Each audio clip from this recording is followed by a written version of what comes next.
Hey guys, Tater here, and welcome back to another scripting how-to video. In this one I'm going to show you how to do different player effects. There's quite a bit of them, and I'm going to try to go over all of these if I can. And we're going to start with the context script.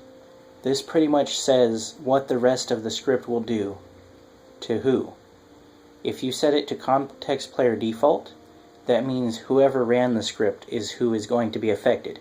The only time you need this is if you used the context player target, so it would actually be after that target.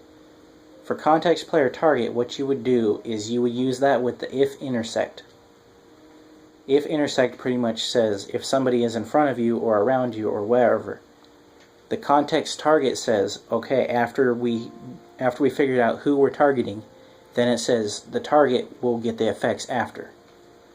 So let's say we use this health quantity underneath the context player target. That would make it whatever health we do. If we do minus 10 health, whatever the target is will take 10 damage or whatever. The next set of scripts are equip and unequip. This pretty much it forces them to use an item. If you equip an item, it will, let's say for item we put wood sword or whatever, it'll automatically put it in whichever hand or body slot that it goes into. If you want to be more specific, you can do equip left right body, which pretty much says you choose an item, let's say wood shield, and you want it in the right hand, so you put it in the right hand. You get rid of the body in the left. Or if you have a necklace, left and right hand, again you can put it in the hand, but it won't do anything. If you equip it to the body though, it will actually turn on and activate. If you use unequip with no extra parameters, it will unequip everything from the player. Unequip item is a select item that you choose. So let's say you don't want them to ever equip a titanium sword. What you would do is unequip item, and then you would throw in a loop command. And you would have that loop so it always unequips that item, and it makes it so they can never use it. Again, for the unequip left right body item, that's the same thing, but you kind of choose where you don't want them to have it. So you can unequip a necklace from their equipment, but they can still use it in their hand. The next set are healths, and these are, some of them can be difficult, some of them can be easy. The first one is health quantity. That is a one-time effect, so if you put 25 where the QTY is, they will gain 25 life. If you put a negative 25, they will take 25. This next one is health quantity milliseconds. It pretty much says, I want this much health to happen every so often, and it goes until it cancels. So if you do health quantity 10, 1000 milliseconds, that would be 10 life every 1 second. To cancel that, you would use the health delete or health delete name, but we'll get to that in a second. The next one is health quantity milliseconds duration. It's the same thing as this one, except for there's a duration which says I want it to go on for this long and then stop. So if you have 10 and then you have 1000, and for your duration if you have 5000, it will give them 10 life every 1 second for up until 5 seconds, and then it will stop.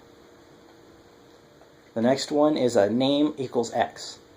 Pretty much for that, you take where the X is and you name it. So let's call this one heal. What that will do is it will constantly heal the player until it stops with the health delete name. So, and it's useful because you can name it like poisoned or whatever, and then all you have to do is do health poisoned, and it will automatically poison them until you use health delete name to stop it. And if you do health delete, it will stop all of the effects on the player that's adjusting their health. The next one is kick. It pretty much just gets them out of your world. That's used with a ban script, or you just don't want to deal with kicking players, so you have an automated script to do that for you. The next one is permission. This allows you to scriptedly turn on fly, edit, creative, whatever. You cannot do it with admin though. So pretty much if you want to take off a permission, you just delete the on. You set the permission in here. So if I want to take off player's fly, I'll just name it fly and off. And that will pretty much take off a player's fly. The next script is setNameplate. These are the gamer tag and the life above the player. You can set it to off, so it looks like it's just an NPC or a mob where you don't see anything above them. You can choose player and clan, which lets you choose who to target. You could do off, short, far. Short is for if they're near you, far is for if they're really far away. And then this one is for mobs right here. It is the same thing except for instead of players, it's for different monsters. And you would set them on and off. And for player and clan, that is based on who can see them and who cannot see them. If you do set nameplate off, player, and then where it says mobs, if you type zombies, it'll pretty much be whoever the script was ran for will not see the nameplate of a zombie. The next ones are setReach. These ones are useful for horror games or challenge maps or anything you don't want them to be able to open chests far away or activate anything from far away. If you set reach with nothing else, it will make their reach default to 16 blocks away. If you do set reach player clan, it's the same thing except for it's only based on one player. Set reach distance, that would be you choose a number. Like if you want them to only be able to see up to 3 blocks with their highlighted white square around them to activate blocks, you would choose set reach 3. That would change it for everybody in the world. Set reach distance player clan, it's the same thing except for it only does it based on one player. The next are skill name and skillAddXp. For skill name, what you would do is you would do skill, and then the name, you would type in the name of the skill. So like if you wanted the HP or the health skill to change, you would type in health. And then where it says plus minus level, if you do +5, it will give them +5 levels. If you do -5, it will take off 5 levels. Or you can get rid of the plus and minus and just put one number that will set it to a specific level. So let's say you wanted to be level 60. You put level, or you would just put 60 in that parameter and it would automatically put them to level 60. skillAddXp, you're just adding experience points to it. That's useful for RPGs where you make your own custom skills.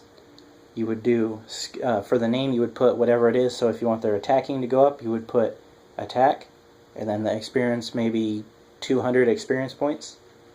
And that's pretty much how to do all of the player effects.